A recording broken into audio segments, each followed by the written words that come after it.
Today, we will be discussing the recent American College of Rheumatology and American Association of Hip and Knee Surgeons guideline for optimal timing of elective hip or knee arthroplasty patients with symptomatic moderate to severe osteoarthritis or advanced symptomatic osteonecrosis with secondary arthritis for whom non-operative therapy is ineffective. This guideline was published September 25, 2023. The purpose of the guideline is to provide recommendations for the optimal timing of hip and knee arthroplasty to improve patient outcomes, including but not limited to pain, function, infection, hospitalization, and death at 1 year. This guideline was developed using the Grading of Recommendations Assessment, Development, and Evaluation Evidence to Decision Framework, also known as GRADE. This framework categorizes recommendations by strength of recommendation, strong and conditional, as well as the certainty of evidence, high, moderate, low, and very low. Framework also allows for the inclusion of ungraded position statements. Throughout this video, we will be using abbreviations to keep things simple. Total joint arthroplasty will be referred to simply as TJA. The American College of Rheumatology will be ACR, and the American Association of Hip and Knee Surgeons as AAHKS. Osteoarthritis will be OA, and osteonecrosis will be ON. The defined population for these recommendations is patients with symptomatic and radiographic moderate to severe osteoarthritis or advanced symptomatic osteonecrosis with secondary arthritis of the hip or knee who have previously attempted and for whom non-operative therapy is ineffective and chosen to undergo elective hip or knee arthroplasty. These recommendations do not apply to patients who have mild radiographic or symptomatic OA or ON who have not previously attempted non-operative treatment. Introduction. There is consensus that total joint arthroplasty utilization, including total hip or knee arthroplasty, will continue to increase. Both procedures have demonstrated success in reducing pain, restoring function, and improving quality of life for people who have radiographic, moderate to severe OA, or advanced symptomatic ON with secondary arthritis after insufficient relief from non-operative treatments. As the volume of these procedures continues to rise, the comparative value of these surgeries versus non-operative treatment has been questioned. People who have osteoarthritis and advanced symptomatic osteonecrosis with secondary arthritis can benefit from non-operative treatment, including activity modification, analgesic medications such as NSAIDs or acetaminophen, physical therapy, intra-articular injections, bracing, weight loss, and gait aids. However, none of these treatments are disease-modifying. Progressive pain and loss of function lead many patients to choose arthroplasty when non-operative therapy has lost efficacy. While non-operative treatment has benefits, there is no consensus on the effectiveness of specific additional non-operative treatments after non-operative therapy has been ineffective in patients who have radiographically moderate to severe OA or ON of the hip or knee and moderate to severe pain or loss of function who have completed one or more trials of appropriate non-operative therapy. This guideline is intended for use during a shared decision-making process after non-operative therapies have ceased to be effective. This is not a guideline on the efficacy of non-operative therapies in people who have OA or ON who are not candidates for THA or TKA, or total hip arthroplasty or total knee arthroplasty. Although people who have inflammatory arthritis may also have OA, either primary or secondary, they also have moderate symptomatic inflammatory disease activity and are likely to be taking immunosuppressant medications at the time of surgery, the management of which was felt to be beyond the scope of this guideline. So, with that background in place, let's start looking at the recommendations. Although there was high or unanimous consensus for all recommendations in this guideline are conditional due to the low or very low quality of evidence.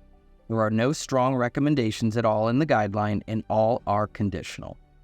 The authors acknowledge that the evidence is of low quality primarily due to the indirectness and hope future research will allow for further refinement of these recommendations.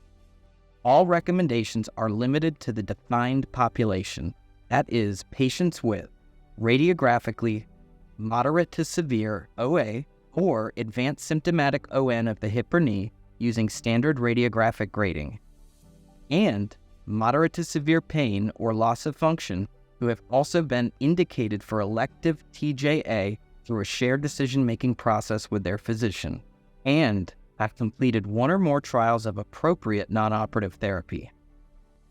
Recommendations. With very low evidence, the authors recommend proceeding to TJA without delay over delaying arthroplasty 3 months. With low evidence, the authors recommend proceeding to TJA without delay over delaying arthroplasty for a trial of physical therapy. With very low evidence, the authors recommend proceeding to TJA without delay over delaying surgical treatment for a trial of NSAIDs. With very low evidence, the authors recommend proceeding to TJA without delay over delaying surgical treatment for a trial of braces and/or ambulatory aids. With very low evidence, the authors recommend proceeding to TJA without delay over delaying surgical treatment for a trial of intra-articular glucocorticoid injections.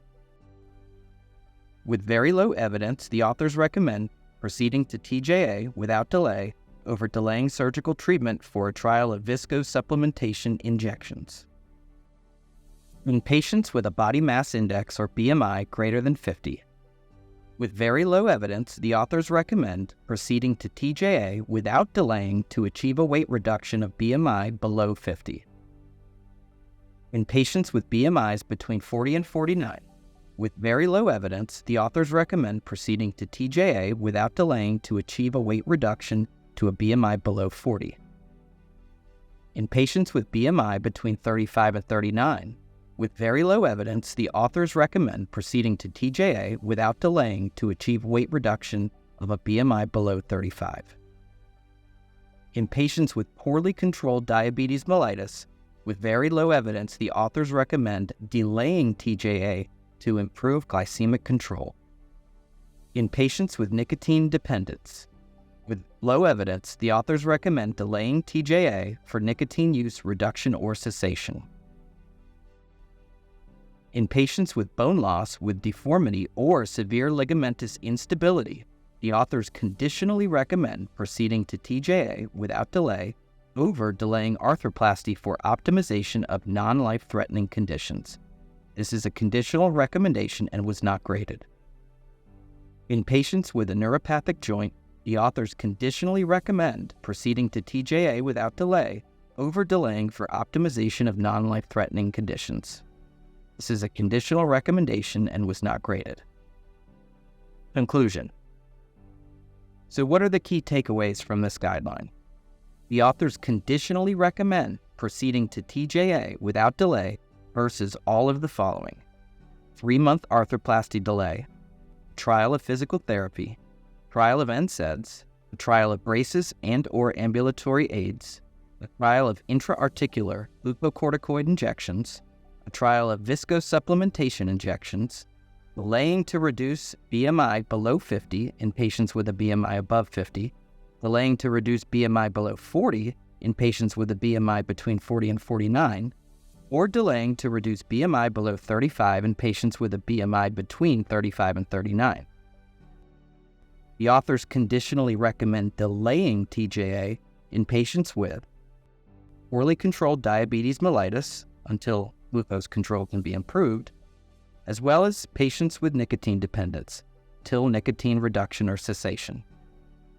In patients with bone loss with deformity or severe ligamentous instability, and in patients with a neuropathic joint, the authors conditionally recommend proceeding to TJA without delay over delaying for optimization of non-life-threatening conditions.